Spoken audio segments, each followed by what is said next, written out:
ลังก์ยังมีพระราชาเป็นมิ่งขวัญกำลังใจให้ประชาบ้านแห่งนี้จะสง่าในสายตาโลกสืบไป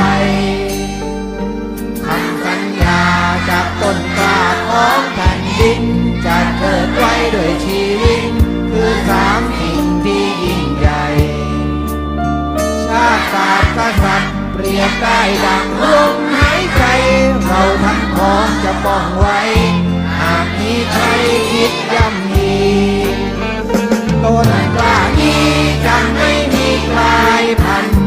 เสียสละแบ่งปันตัญญูสามัคคีจะรวมกันเป็นต้นกล้าแห่งความดี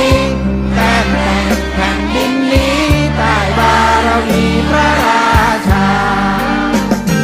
ขอพระองค์จงทรงพระเจริญทุกอย่างบาทที่ดำเนินจะมีรักและศรัทธาจากประสบนิกรทั่วทั้งลานี่คือค